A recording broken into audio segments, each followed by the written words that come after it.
Hall, ये देखिए children's room, देखिए कितना बड़ा है। आपके बच्चे खेलते खेलते थक जाएंगे। हो गया, मजे ले लिए, आइए। और यह है बेडरूम, इसकी खिड़की से तारे दिखते हैं, तारे। आपको क्या लगा प्रॉपर्टी डीलर हुआ? अरे आपको अपना घर दिखा रहा था। Pearls infrastructure. हम जानते हैं कि घर अरमान, उम्मीदों और सपनों का बना होता है, तभी तो हम घर बनाते हैं, जिंदगियां बनाते हैं। अक्षय, बाथरूम कब धोगे? आज संडे है ना।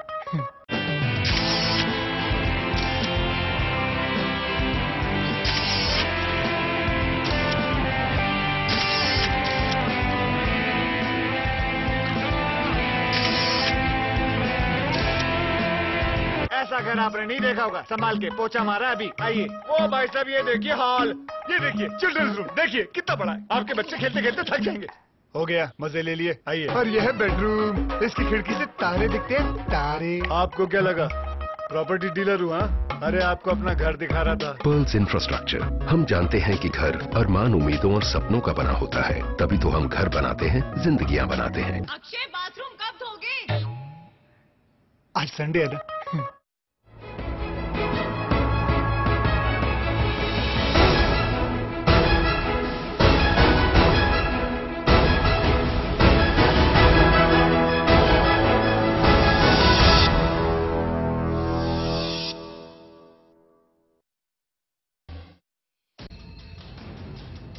सज्जन कुमार पर आए फैसले से नाराज सिख समुदाय का दिल्ली में प्रदर्शन। जंतर मंतर पर प्रदर्शनकारियों और पुलिस में झड़प तो लुधियाना में रोकी गई रेल।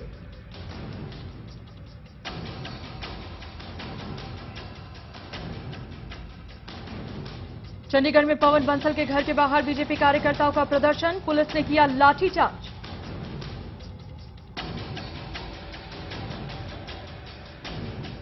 रेलवे में प्रमोशन के लिए घूस लेने के मामले में आज 2 और आरोपी गिरफ्तार। अब तक 8 आरोपी हो चुके हैं गिरफ्तार। पवन बंसल को लेकर शाम में कांग्रेस की बैठक।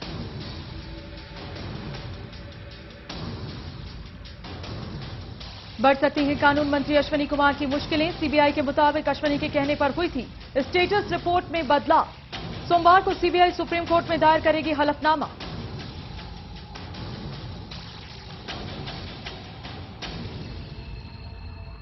कर्नाटक में नई सरकार के लिए काउंटडाउन शुरू। विधानसभा की 223 सीटों के लिए जारी है मतदान। 2 बजे तक करीब 41% मतदान।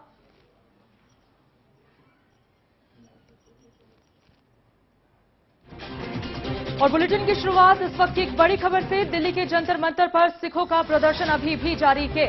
आपको बता दें कि कुछ दिन पहले ही 84 दंगा मामले में जिस तरह से सज्जन कुमार को कड़कड़जुमा कोर्ट ने दिल्ली की बरी कर दिया था, इसके बाद विरोध प्रदर्शन तेज हो गए थे। सिखों की नाराजगी सामने आई थी। फिलहाल 40 से ज्यादा प्रदर्शनकारियों को जंतर मंतर पर हो रखे प्रदर्शन के दौरान हिरासत में लिया गया है।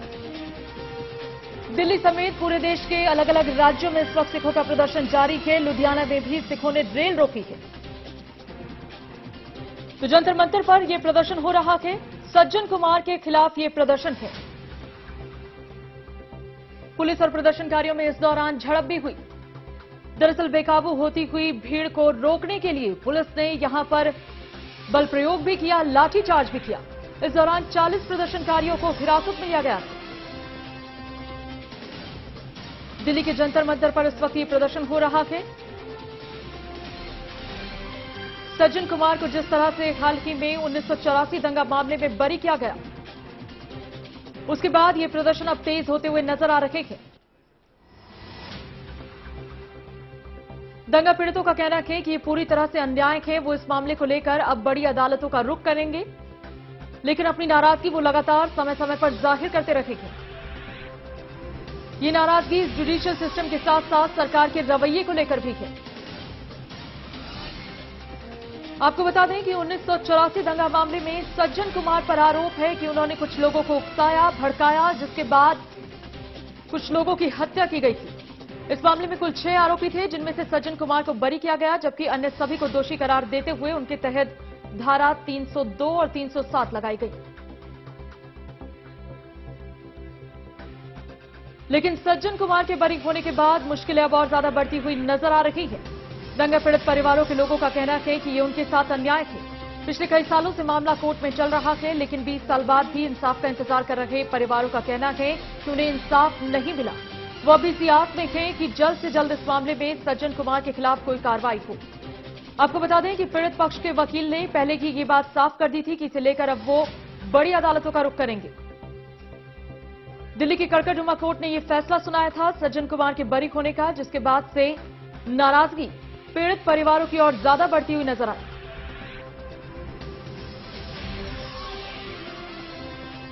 और इस खबर पर ज्यादा जानकारी के लिए इस वक्त हमारे साथ हमारे संवाददाता आसिफ इकबाल जुड़ रहे हैं। आसिफ, क्या कुछ जानकारी इस बाबत फिलहाल आपके पास? देखिए, मैं आपको बताऊं कि जिस तरीके से आपने देखा होगा विजुअल, किस तरीके से लोग आक्रोशित है, किस तरीके से नाराज है लोग। साफ तौर पे लोग कह रहे हैं कि उनके साथ नाइंसाफी हुई है। वो लोग लगातार इतने सालों से वो लड़ाई लड़ रहे हैं अपने इंसाफ के लिए, अपनी बातों को रखने के लिए, और लेकिन उनके खिलाफ उन लोगों की बातों को सुना नहीं गया, वसीय तौर पर इग्नोर किया गया है, और इसीलिए वो लोग काफी आक्रोशित है।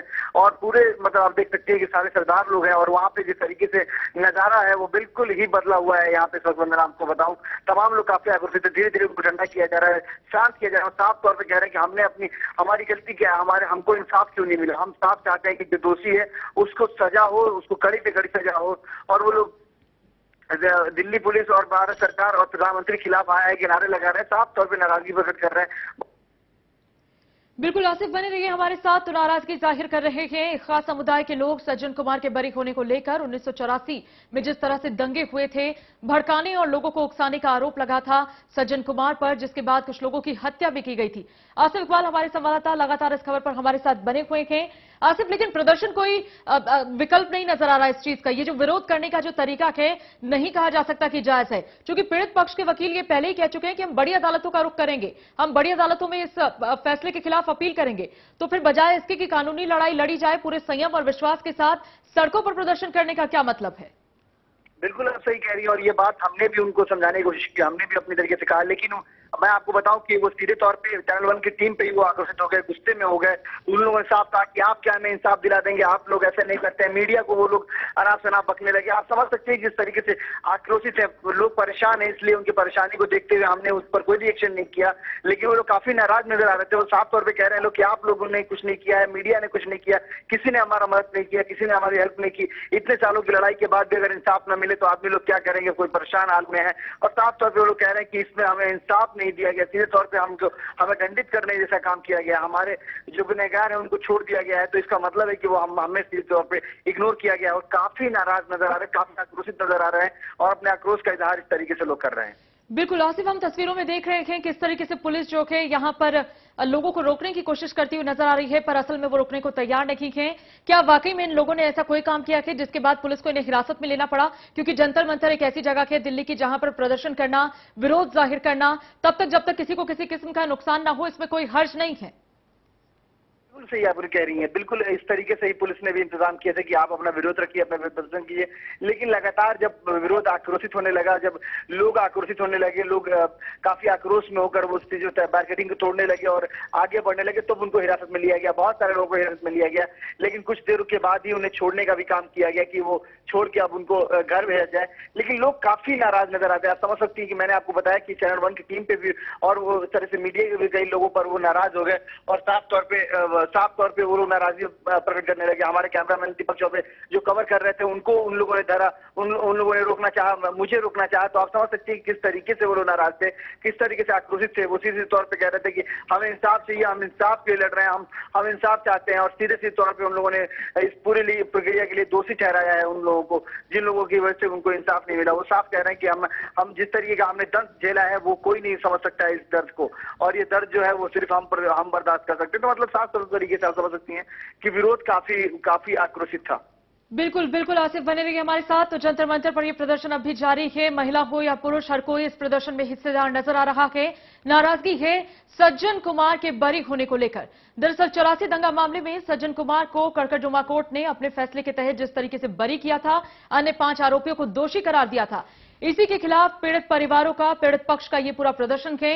इन लोगों का कहना है कि 20 साल होने को आए हैं, हम इस आस में कानूनी लड़ाई लड़ते रहे कि कोई इंसाफ होगा, लेकिन सज्जन कुमार का बरी होना, ऐसा लगता है कि इंसाफ हुआ जरूर है पर आधा अधूरा है। जब तक सज्जन कुमार को इस मामले में सजा नहीं होती, कोर्ट उन्हें दोषी नहीं ठहराता, ये कानूनी लड़ाई लड़ी जानी चाहिए। लेकिन बनस्पत इसके कि वो इस लड़ाई को एक अलग तरीके से लड़ें, कानून में और जुडिशियल सिस्टम में विश्वास रख के लड़ें, प्रदर्शन कर रहे हैं, विरोध कर रहे हैं और शायद अब यही विरोध जो है मुश्किल बढ़ा सकता है इन लोगों की। 40 से ज्यादा लोगों को पुलिस ने यहां पर हिरासत में लिया, बैरिकेड तोड़ने की उन लोगों ने कोशिश की, जिसके बाद पुलिस ने उन्हें काबू में करने के लिए बल प्रयोग भी किया। लेकिन ऐसा लग रहा है कि इस तमाम किस्म की चीजों से, इस तरीके के विरोध से, इस तरीके के प्रदर्शन से, ऐसी नाराजगी से, ऐसे आक्रोश से कहीं मुश्किल जो बढ़ेगी वो इन्हीं लोगों की बढ़ती हुई नजर आ रही है। आसिफ इकबाल लगातार इस खबर पर हमारे साथ बने हुए हैं। आसिफ, जाहिर है ये लोग भी इस चीज से परिचित हैं कि आगे कानूनी कार्रवाई लड़ने का एक ही तरीका है कि अब वो इसके अलावा हाईकोर्ट में अपील करें और वहां से भी संतुष्ट ना हो तो सुप्रीम कोर्ट में अपील करें। उसके बाद जिस तरीके से सड़कों पर यह हंगामा और प्रदर्शन हो रहा है, ऐसा लग रहा है कि इससे प्रदर्शनकारियों की ही फजीहत होने वाली है। देखिए, बिल्कुल आप समझ सकते हैं, सबको अपना अपना विरोध करने का तरीका मालूम है, सबको अपना विरोध करने का हक है। यहाँ पे लोग अभी देश से हमारा हमको अपनी रखने की हक होती है, तो वो इस तरीके से अपना बात रखते हैं, अपनी बातों को रखने का ये तरीका है उनका। वो नाराजगी जाहिर कर रहे हैं, वो साफ तौर पे वो लोग कह रहे हैं कि हम 7 आएंगे, हम वहाँ अपनी बात रखेंगे, प्रधानमंत्री तक अपनी कानों में बात पहुंचाना चाहते हैं। वो साफ कह रहे हैं कि प्रधानमंत्री सरदार और सरदारों की बात को समझेंगे, वो पुस्तकों की बात को समझेंगे, उनको समझाना होगा, उनको बताना होगा, उनको हम एहसास दिलाना चाहते हैं कि उनसे क्या गलती हुई है, गलती हुई है। लेकिन ये पूरा मामला कहीं ना कहीं से पॉलिटिकलाइज करने की भी कोशिश की थी, क्योंकि वहाँ पे एक वहाँ अकाली दल है, एक पार्टी है, उनके ज्यादा नेता वहां नजर आ रहे थे। तो कहीं ना कहीं से ये साफ नजर आ रहा था कि कहीं से ये व्यक्ति नहीं बल्कि ये पार्टी जिस तरीके से विरोध नजर आ रहा था, जो कहीं ना कहीं से ये हानिकारक हो सकता है, ये नुकसानदेह हो सकता है कि जहां पॉलिटिकल पार्टी इन्वॉल्व होगी वहां फिर पॉलिटिकलाइजेशन होगा। बिल्कुल बिल्कुल, बहुत सही कहा आपने आसिफ कि कहीं ना कहीं ऐसा लग रहा है कि अब इस मसले पर राजनीति भी शुरू हो रही है। बहुत बहुत शुक्रिया फिलहाल आपका इस बातचीत के लिए। आपको बता दें 1984 दंगा मामला, जिसमें कि पूरी दिल्ली दंगों का शिकार होती हुई नजर आई थी। खासकर एक विशेष समुदाय के लोग 1984 में इन दंगों का शिकार हुए थे बड़े पैमाने पर, और शायद यही वजह है कि सिखों की नाराजगी अब इस मामले पर थमने का नाम नहीं ले रही, शांत होने का नाम नहीं ले रही। वो किसी भी तरह से इस मामले में न्याय चाहते हैं। उनका सीधा कहना है कि अगर 5 अन्य आरोपियों को कोर्ट दोषी करार दे रहा है तो सज्जन कुमार को बरी करने के लिए जो ग्राउंड कोर्ट की तरफ से रखे गए थे उससे वो बहुत ज्यादा सेटिस्फाइड या संतुष्ट नहीं है। वो चाहते हैं कि अभी कानूनी लड़ाई आगे भी लड़ी जाए, लेकिन उनसे अलग फिलहाल प्रदर्शन भी जारी है। जगह जगह पर विरोध किया जा रहा है कोर्ट के इस फैसले को लेकर, सज्जन कुमार के बरी होने को लेकर, सरकार के रवैये को लेकर, क्योंकि 1984 के बाद साल 2013 इस वक्त चल रहा है। करीब 19 साल के बाद इस मामले में एक फैसला आता है। उस फैसले में सज्जन कुमार बरी होते हैं, लेकिन बाकी सभी दोषी करार दिए जाते हैं। ऐसे में लोगों का कहना है, प्रदर्शनकारियों का कहना है कि राजनीतिक दबाव के चलते ऐसा हुआ है, कहीं ना कहीं चीजों को मोड़ने की कोशिश की जा रही है, चीजों को दबाने की कोशिश की जा रही है, मैनिपुलेशन हो रही है, और शायद यही वजह है कि इन लोगों का आक्रोश इस कदर बढ़ता हुआ नजर आ रहा है। फिलहाल जो तस्वीरें इस वक्त आप अपनी टेलीविजन स्क्रीन पर देख रहे हैं वो दिल्ली के जंतर मंतर की है, जहां पर बड़े पैमाने पर पुलिसकर्मी मौजूद हैं, जवान मौजूद हैं, प्रदर्शनकारी मौजूद हैं, और इन्हें रोकने की कोशिश में ही पुलिस को यहां बल प्रयोग करना पड़ा। तमाम मीडियाकर्मी यहां इस वक्त मौजूद हैं, और आसिफ इकबाल जिस तरीके से बता रहे थे कि ये जो गुस्सा है, ये नाराजगी इस वक्त इतनी ज्यादा है कि जो लोग यहां पहुंच रहे हैं, चाहे वो मीडिया के लोग हों, चाहे वो पुलिस के लोग हों, चाहे कहीं स्थानीय नेता या किसी भी और किस्म का प्रतिनिधित्व अगर यहां नजर आ रहा है, तो ये प्रदर्शनकारी उसे बर्दाश्त करने को कतई तैयार नहीं है। लेकिन आखिर कितना जायज है इस मामले में ये तरीका, क्योंकि कानूनी लड़ाई का जहां विकल्प आपके आगे खुला हुआ हो, जहां आप जानते हो कि मामला अभी निचली अदालत में था, अभी हाईकोर्ट या सुप्रीम कोर्ट में भी इसे लेकर अपील की जा सकती है, फिर ऐसे में इस रास्ते को अपनाना, इस विकल्प को अपनाना कितना जायज है, ये जरूर एक बड़ा सवाल है।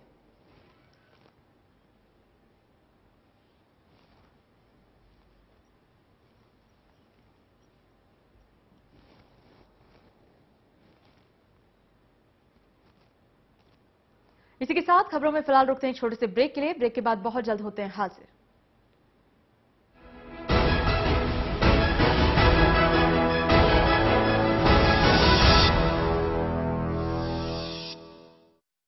अगर आपने नहीं देखा होगा, संभाल के पोछा मारा अभी। आइए, वो भाई साहब ये देखिए हॉल, ये देखिए चिल्ड्रंस रूम, देखिए कितना बड़ा है। आपके बच्चे खेलते खेलते थक जाएंगे। हो गया, मजे ले लिए। आइए। और यह है बेडरूम, इसकी खिड़की से तारे दिखते हैं, तारे। आपको क्या लगा प्रॉपर्टी डीलर हुआ? अरे आपको अपना घर दिखा रहा था। पर्ल्स इंफ्रास्ट्रक्चर, हम जानते हैं कि घर अरमान, उम्मीदों और सपनों का बना होता है, तभी तो हम घर बनाते हैं, जिंदगियां बनाते हैं। अक्षय बाथरूम कब धोगे? आज संडे है ना।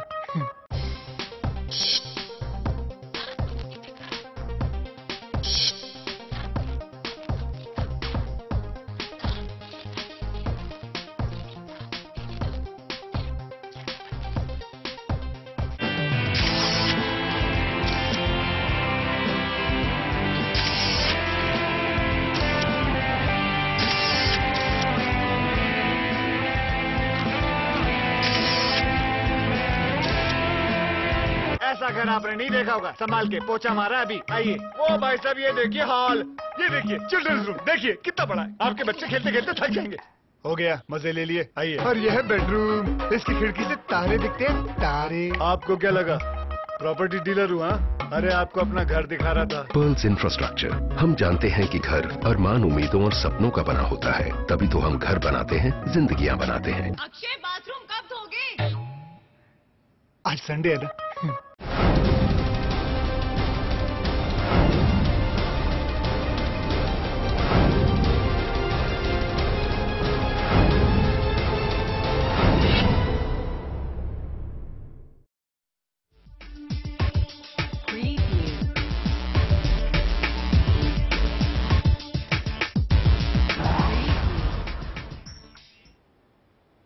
आखिर क्या होगा बंसल का? यही अब एक बड़ा सवाल है, क्योंकि इस मामले ने बंसल की मुसीबत और बढ़ा दी है। ये हम बात कर रहे हैं देश के रेल मंत्री की।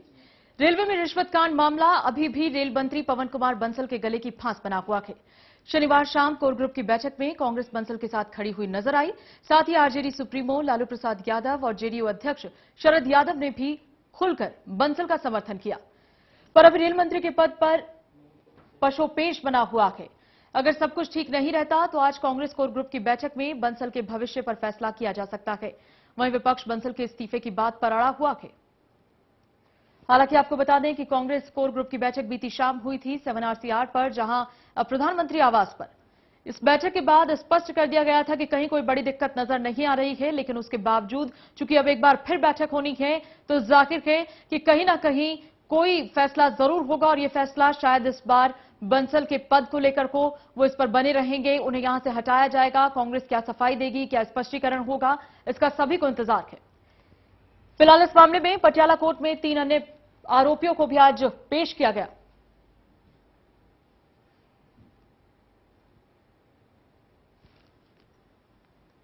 और इस खबर पर ज्यादा बातचीत के लिए इस वक्त हमारे साथ अरुण धांटा, हमारे संवाददाता, लगातार बने हुए हैं। इस वक्त वो मौजूद हैं पटियाला हाउस कोर्ट के बाहर। अरुण, फिलहाल क्या कुछ अपडेट इस मामले में?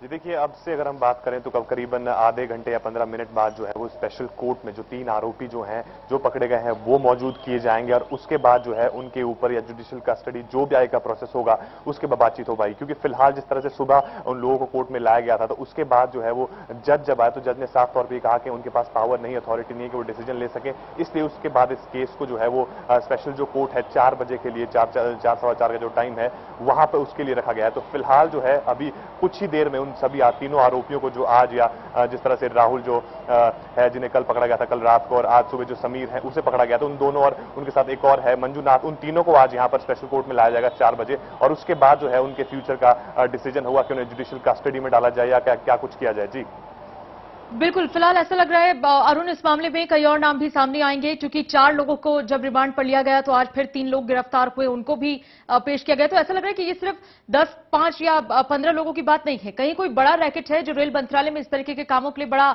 एक्टिव है।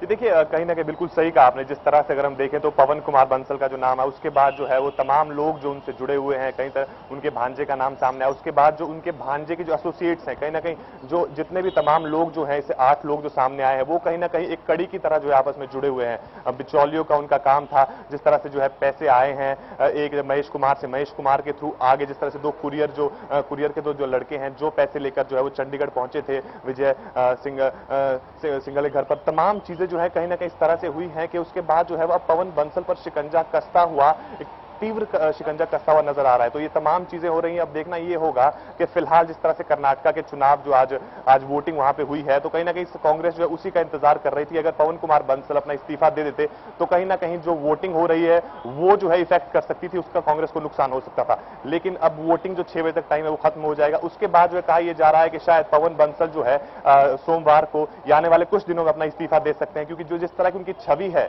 उनकी बिल्कुल साफ छवि के हैं, और एक बड़े लंबे समय के बाद रेल मंत्रालय जो है वो कांग्रेस के पास खुद आया है, उसके चलते इस तरह का जो है वो ब्राइबिंग का मामला सामने आया। तो कहीं ना कहीं पवन बंसल के ऊपर जिस तरह की उनकी छवि रही है, उन्होंने पहले दिन ये साफ कर दिया जब उनको एलिगेशन लगे कि वो इस्तीफा देने को तैयार है, लेकिन प्रधानमंत्री ने उनका इस्तीफा जो है स्वीकार नहीं किया। तो तमाम चीजें अब देखना ये होगा कि 1-2 दिनों में क्या कुछ चीजें सामने आती हैं। कोलगेट का मामला भी कल सुप्रीम कोर्ट में, तो तमाम चीजें हैं और सरकार को घेरने के लिए कहीं ना कहीं जो है वो तमाम विपक्षी दल भी तैयार है। बिल्कुल, बहुत सही कहा आपने अरुण धांचा की तमाम विपक्षी दल जरूर सरकार को घेरने के लिए तैयार हैं और कर्नाटक चुनाव को देखते हुए, इसकी गंभीरता को देखते हुए जरूर पवन बंसल के इस्तीफे या उनके पद को लेकर कांग्रेस अब तक स्पष्ट रूप से कुछ नहीं कह पाई। हालांकि इससे पहले प्रधानमंत्री ने यह जरूर कहा था कि कहीं जरूरत महसूस नहीं हो रही उनके इस्तीफे की, लेकिन अब कर्नाटक में वोटिंग के बाद कितना जरूरी होगा इनका इस्तीफा या उनका नाम सामने आने के बाद, या क्या उनकी इन्वॉल्वमेंट है, जाहिर है आज शाम की बैठक के बाद ये तस्वीर जो है वो कुछ और साफ हो जाएगी। लेकिन क्या अब तक की पूछताछ में अरुण कहीं भी पवन बंसल का कोई जिक्र हुआ है? क्योंकि 4 लोग जो हैं आरोपी इस वक्त सीबीआई के पास, वो लोग रिमांड में हैं, 3 आज भी उन्हें गिरफ्तार किया गया। तो क्या अब तक की इंटेरोगेशन में कहीं कोई लिंक, कोई कनेक्शन मिला है पवन बंसल से?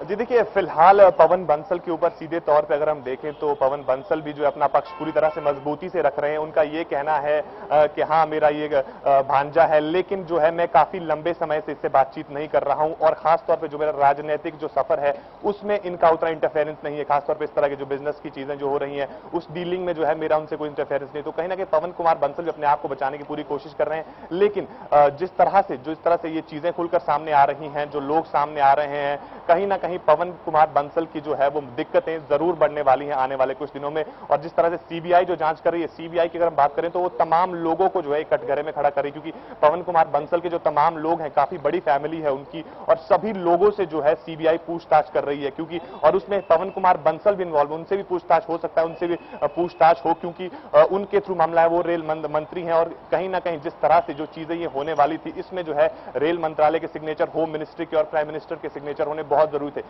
तो कहीं ना कहीं से जो चीजें हो रही हैं, जो कुछ हुआ है पहले, अगर जिस तरह से महेश कुमार जो है, जो उनका प्रमोशन हुआ है, जो वो साउदर्न रेलवे के जनरल मैनेजर है, तो कहीं ना कहीं जो है वो कैसे बने हैं, अब वो भी जो है वो एक संदेह की यहाँ पर संदेह करता है कि हो सकता है शायद उनका इन्वॉल्वमेंट रहा हो। तो तमाम चीजें हैं, पवन कुमार बंसल कहीं ना कहीं कटघरे में खड़े होते हुए जरूर दिखाई दे, और आने वाले दिनों में सीबीआई उन्हें जो है जांच के लिए बुला सकती है। जी बिल्कुल, अरुण बने रहिए हमारे साथ। तो कहीं ना कहीं सीबीआई अब इस मामले में उनसे भी पूछताछ कर सकती है। हालांकि इसके पहले कई फॉर्मेलिटीज हैं जो सीबीआई को पूरी करनी होंगी उनसे पूछताछ को लेकर, क्योंकि फिलहाल वो एक मंत्रालय की जिम्मेदारी संभाल रखे हैं, वो रेल मंत्री हैं। ऐसे में जाहिर है उनका नाम आने के बाद उनसे पूछताछ जरूर होगी, लेकिन क्या कुछ इस मामले में आगे खुलासा होता है ये देखना बड़ा दिलचस्प होगा, क्योंकि एक जीएम लेवल का ऑफिसर क्यों अपना ट्रांसफर जो है या अपना प्रमोशन दूसरे विंग में चाहता था, वो जीएम कैसे बने, मतलब ये तमाम चीजें हैं जो इस वक्त शक के दायरे में है। और शायद यही वजह है कि सीबीआई इस मामले से जुड़े हर एक शख्स से फिलहाल पूछताछ करना चाहती है, इंटेरोगेट करना चाहती है इस पूरे मसले को। कल 4 आरोपियों की गिरफ्तारी के बाद, उनकी रिमांड के बाद आज मामले में 3 और आरोपियों को कोर्ट में पेश किया गया।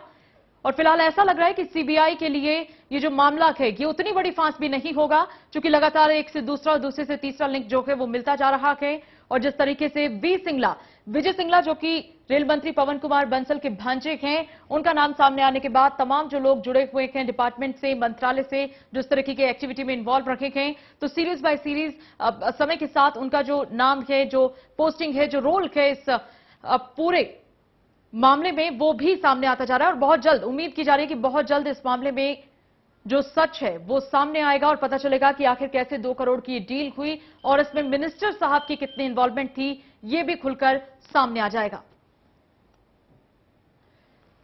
अरुण धांचा लगातार इस खबर पर हमारे साथ बने हुए हैं। अरुण, फिलहाल कोर्ट में उन सभी की पेशी हुई थी, क्या उन्हें रिमांड पर लिया गया है और अगली सुनवाई अब मामले की कब होगी?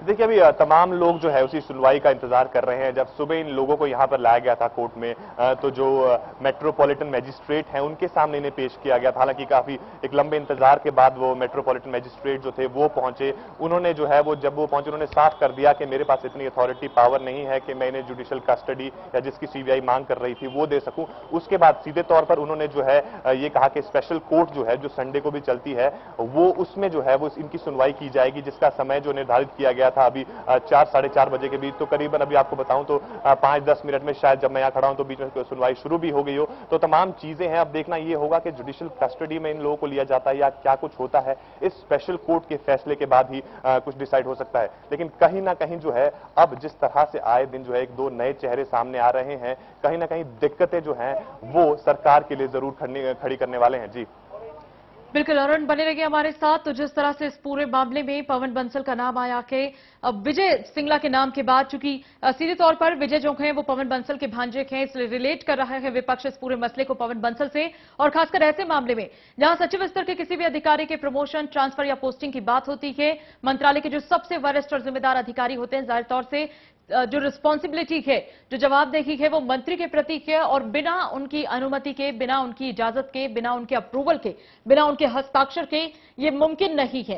तो यही तर्क लगातार विपक्ष देने की कोशिश कर रहा है कि अगर विजय सिंगला, जो कि पवन बंसल के भांजे हैं, वो 2 करोड़ की डील करते हैं प्रमोशन को लेकर या डिपार्टमेंट के चेंज होने को लेकर, तो कहीं कोई विश्वास जरूर होगा इस डील का, इस प्रॉमिस का कोई आधार जरूर होगा। और जब उनके अपने मामा मंत्रालय के मिनिस्टर हैं, मंत्रालय के सबसे जिम्मेदार व्यक्ति हैं, उन्हीं के नेतृत्व में मंत्रालय काम कर रहा है, तो ऐसा लग रहा है कि कहीं ना कहीं पवन बंसल को भी इसकी भनक जरूर होगी। हालांकि वो इस बात से हर बार डिनाई करते रहे और चैनल 1 न्यूज लगातार आपको इस खबर के दौरान दिखाता रहा है कि पवन बंसल जो हैं उनका अब तक का राजनीतिक सफर जो है वो बिल्कुल बेदाग रहा है। लेकिन उसके बावजूद विजय सिंगला का नाम सामने आने के बाद से ऐसा लग रहा है कि इस मामले में उनके स्पष्टीकरण की भी जरूरत महसूस की जा रही है।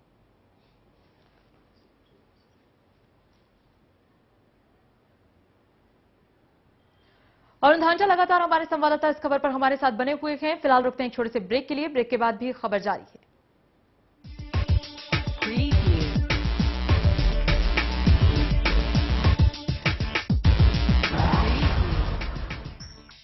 अगर आपने नहीं देखा होगा, संभाल के पोछा मारा अभी। आइए। ओ भाई साहब ये देखिए हॉल, ये देखिए चिल्ड्रंस रूम, देखिए कितना बड़ा है। आपके बच्चे खेलते खेलते थक जाएंगे। हो गया, मजे ले लिए, आइए। और यह है बेडरूम, इसकी खिड़की से तारे दिखते हैं, तारे। आपको क्या लगा प्रॉपर्टी डीलर हुआ? अरे आपको अपना घर दिखा रहा था। Pearls infrastructure. हम जानते हैं कि घर अरमान, उम्मीदों और सपनों का बना होता है, तभी तो हम घर बनाते हैं, जिंदगियां बनाते हैं। अक्षय बाथरूम कब धोगे? आज संडे है ना।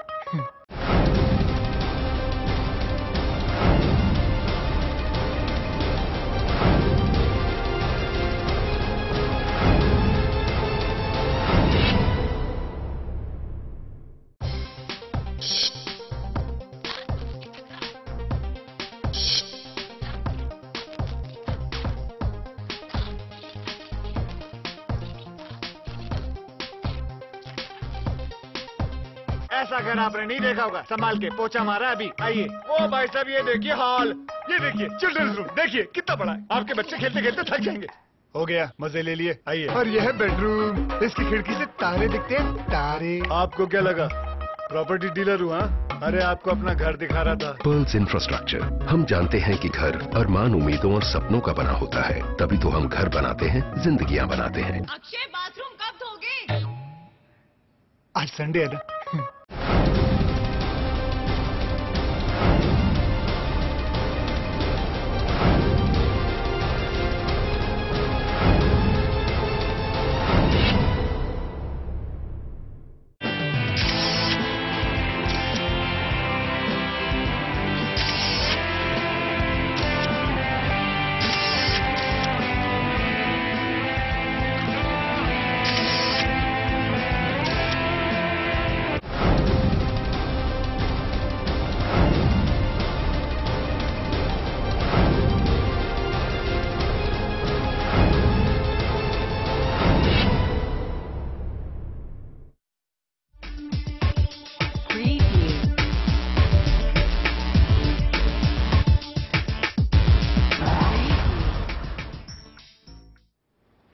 ब्रेक के बाद एक बार फिर आप सभी का बहुत बहुत स्वागत। और हम कह रहे हैं कि आखिर क्या होगा बंसल का।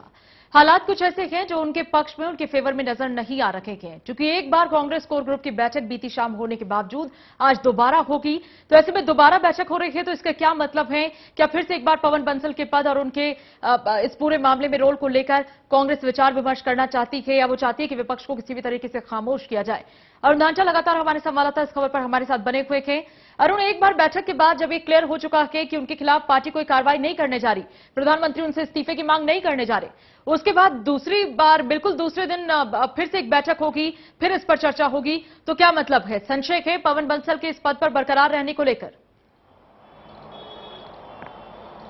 जी देखिए, बिल्कुल सही कहा आपने, क्योंकि जिस तरह से जब से पवन कुमार बंसल का ये मामला सामने आया है, उसके बाद से जिस तरह से सरकार जो है वो कटघरे में खड़ी हुई है, और उसके बाद जिस तरह से हम देखा कल कोर ग्रुप की जो मीटिंग हुई थी, उससे पहले उम्मीदें थी कि शायद कोर ग्रुप की मीटिंग के बाद कोई बड़ा डिसीजन सामने आए, लेकिन जब कोर ग्रुप की मीटिंग खत्म हुई तो हम ये कह सकते हैं कि वो एक बेनतीजा मीटिंग थी। उसके बाद जो है आज फिर से मीटिंग बुलाई गई है, और कहीं ना कहीं पवन कुमार बंसल ने जिस तरह से अपना स्टैंड पहले दिन ही क्लियर कर दिया था जब उनका नाम उछला है, क्योंकि जिस तरह मैंने पहले ही कहा कि उनकी जो छवि है वो काफी साफ है। अगर हम देखें तो जितने भी कांग्रेस में मंत्री है, तो कहीं ना कहीं जब उनके ऊपर एलिगेशन लगे और जब मीडिया का दबाव बना तो उन्होंने साफ कर दिया था कि वो इस्तीफा देने के लिए तैयार हैं अगर उनका इस्तीफा एक्सेप्ट किया जाता है। लेकिन वो प्रधानमंत्री से बातचीत करने भी गए थे इस बारे में, और उन्होंने वही बात अपनी कोर ग्रुप की मीटिंग में भी रखी थी। लेकिन फिलहाल जो है वो जो आला कमान है कांग्रेस का, सरकार का, उनकी तरफ से फिलहाल अभी जो है वो उनका रेजिग्नेशन एक्सेप्ट नहीं किया गया, क्योंकि तमाम चीजें हैं जिस तरह से अगर हम देखें तो पिछले दिनों से जिस तरह से जो है वो घोटाले सामने आ रहे हैं कांग्रेस को, और ऐसे में अगर उनके मंत्री इस्तीफा देते हैं पवन कुमार बंसल,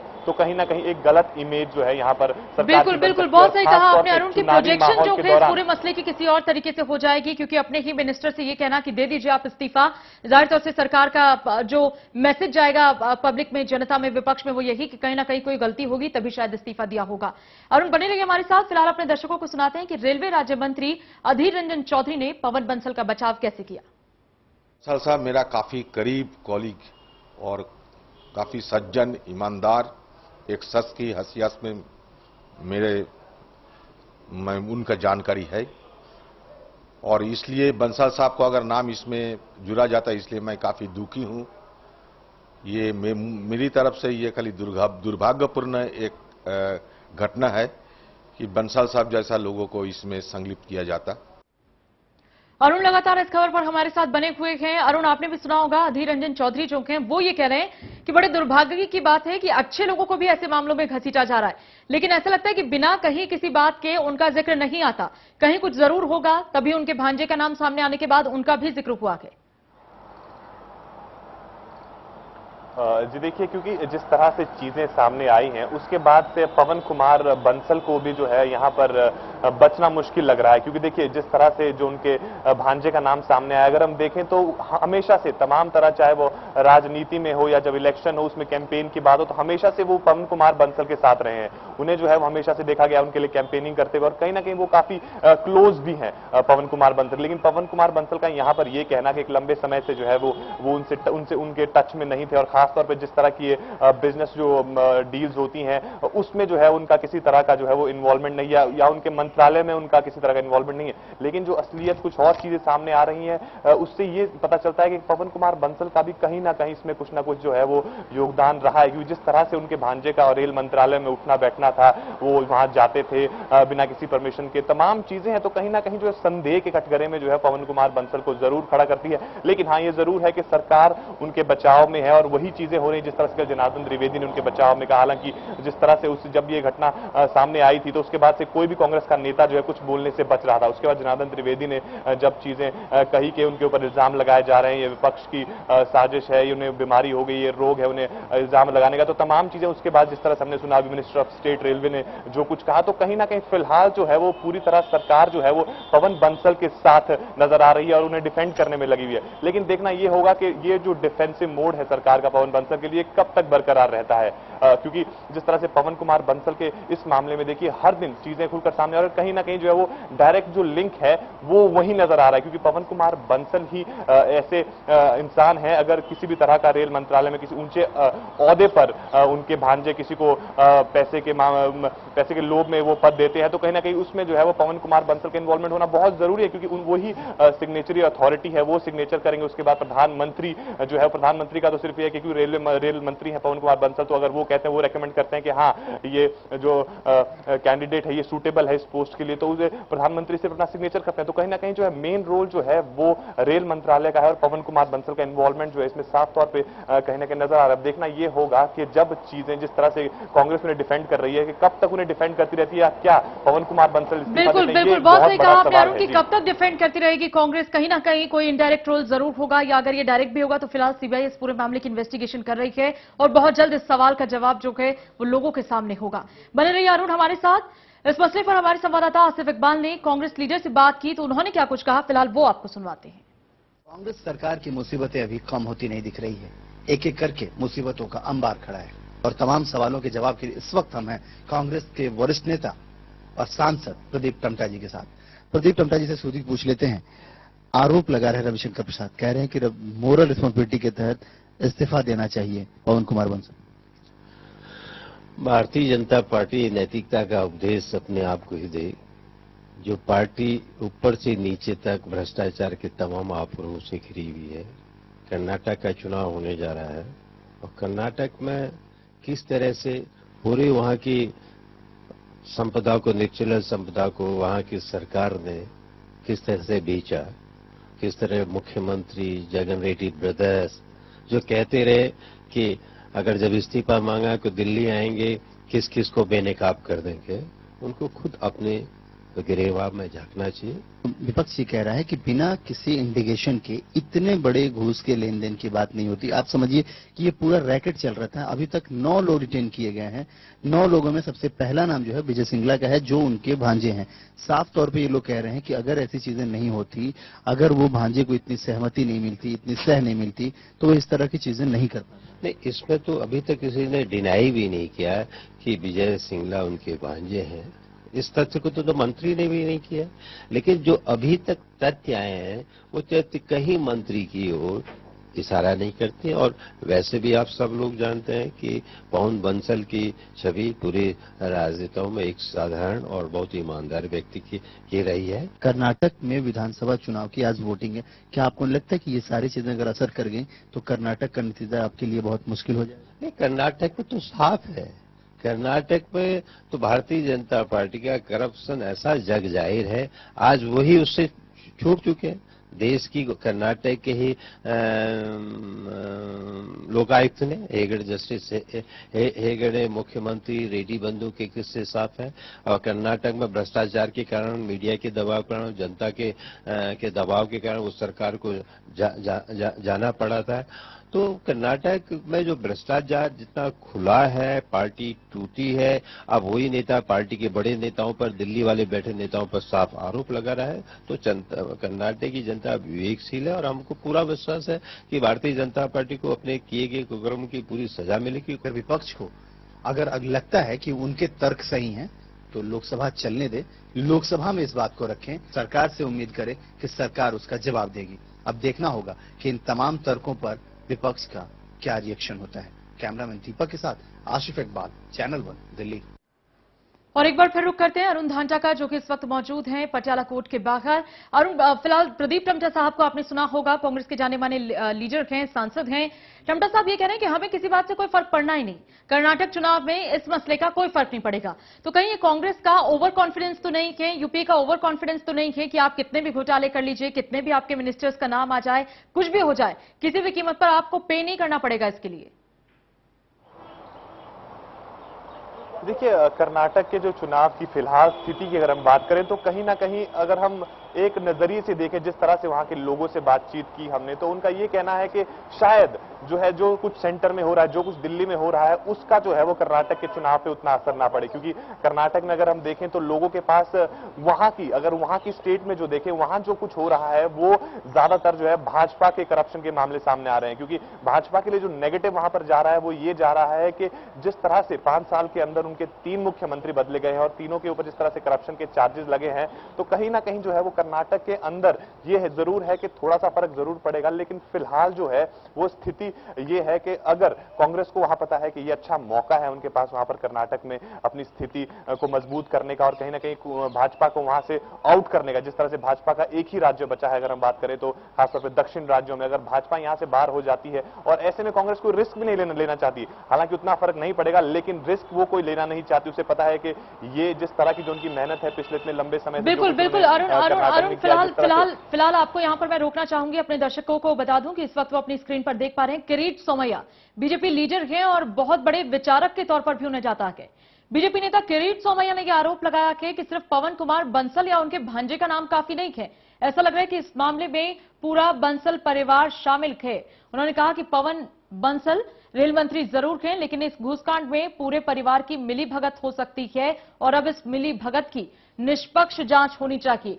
किरीट सोमैया का यह आरोप है। इससे पहले बलबीर पुंज और बीजेपी के कई बड़े नेता रविशंकर प्रसाद, साथ ही शाहनवाज हुसैन, राजीव प्रताप रूडी सभी एक सुर में कहते नजर आए कि कहीं ना कहीं रेल मंत्री का इसमें रोल होगा, जरूर होगा, क्योंकि बिना उनके अप्रूवल के जब इस रैंक के किसी भी शख्स को, किसी भी ऑफिसर को इधर से उधर नहीं किया जा सकता और डिपार्टमेंट चेंज को लेकर 2 करोड़ की डील होती है तो कहीं ना कहीं उनकी सहमति जरूर होगी। ये कॉन्फिडेंस उन्होंने जरूर दिया होगा कि हां वो करवा सकते हैं या उनकी मर्जी से हो सकता है। किरीट सोमैया का यह आरोप अपने आप में काफी बड़ा आरोप है, क्योंकि वो बतौर नेता तो अक्सर कुछ चीजों को कहते रहे हैं, बतौर विचारक भी उन्होंने बहुत सारी बातों को सामने रखा है। अरुण फिलहाल लगातार हमारे साथ बने हुए हैं। अरुण, किरीट सोमैया ये कह रहे हैं कि सिर्फ बंसल या उनके भांजे की बात नहीं है, ऐसा लग रहा है कि ये तो पूरी एक मिली भगत एक पूरे परिवार की है। क्या वो महज इसमें सत्ता पक्ष को घसीटने की कोशिश कर रहे हैं या वाकई इस स्टेटमेंट में कहीं कोई दम है? देखिए, जिस तरह से अगर हम बीजेपी की बात करें तो वो लगातार जब से ये मामला सामने आया है, या यही मामला नहीं, पिछले जितने भी मामले हैं जिसमें सरकार घिर रही हो, हर मामलों में जो है वो बीजेपी की तरफ से जो है कड़े शब्दों का यूज किया गया। जिस तरह से रविशंकर प्रसाद ने कल कहा कि आपके पास जो है खरीदार होना चाहिए, बिकने को तैयार है सरकार, तो तमाम चीजें हैं, उसी चीज को आगे जो है वो बीजेपी के जितने तमाम नेता है वो लोग बढ़ा रहे हैं। कहीं ना कहीं जो है वो इल्जाम जो है वो सीधे तौर पर पवन बंसल के ऊपर मढ़ा जा रहा है, क्योंकि देखिए पवन बंसल का जो इन्वॉल्वमेंट है वो उसे आप कम नहीं आंक सकते हैं। फिलहाल ये कह पाना कि पवन कुमार बंसल इसमें इन्वॉल्व है या नहीं है ये सही नहीं होगा, लेकिन जिस तरह की चीजें खुलकर सामने आ रही हैं उससे लगता है कहीं ना कहीं पवन कुमार बंसल का भी इन्वॉल्वमेंट इसमें हो सकता है। हालांकि वो साफ कर रहे हैं कि उन्होंने सीबीआई जांच की मांग कर दी है कि सीबीआई से पूरी जांच करे। फिलहाल मैं आपको इसी बीच में रोकना चाहूंगी। रविशंकर प्रसाद बीजेपी प्रवक्ता इस वक्त कुछ बोल रहे हैं, सीधे रुख करते हैं रविशंकर प्रसाद की प्रेस कॉन्फ्रेंस भी है कि मैं एक वकील भी हूं और लालू प्रसाद के चारा घोटाले में जो पीआईएल थी वो मैंने ही बहस किया था, जिसमें वो जेल गए, आपको मालूम है पूरी कहानी, वो भी कोर्ट मॉनिटरिंग थी। और सुशील मोदी जो बिहार के डिप्टी चीफ मिनिस्टर हैं वो उसमें पीआईएल पिटिशनर थे। वैसे भी कानून ये है कि अनुसंधान का विषय सरकार से शेयर नहीं करना है और सुप्रीम कोर्ट मॉनिटरिंग में तो उसकी और विशेष जवाबदारी होती है, क्योंकि फ्री एंड फेयर इन्वेस्टिगेशन हो। ऐसे में भारत के कानून मंत्री बैठक बुलाते हैं, सीबीआई पर दबाव देते हैं। बताया गया कि कुछ व्याकरण की शुद्धि कर रहे थे वो। अब देश का कानून मंत्री मैं भी रहा हूं वाजपेयी जी की सरकार में, अंग्रेजी मेरी उतनी खराब नहीं है, कभी सीबीआई ने ग्रामर की शुद्धि के लिए मुझे तो नहीं अप्रोच किया। सरकार की फजीहत होगी, विपक्ष जरूर इस पर सरकार को आड़े हाथों लेगा। बख्शने का ना तो विपक्ष का कोई मूड है और ना ही कोई ऐसा मौका है, क्योंकि राजनीति है और राजनीति अक्सर यही कहती है कि किसी की भी गलती को उसे बख्शना नहीं चाहिए अगर उसका फायदा उठाया जा सकता हो। तो लगातार इस बुलेटिन के दौरान हमारे साथ हमारे संवाददाता अरुण धांटा बने रहे। बहुत बहुत शुक्रिया अरुण आपका इस तमाम जानकारी और बातचीत के लिए।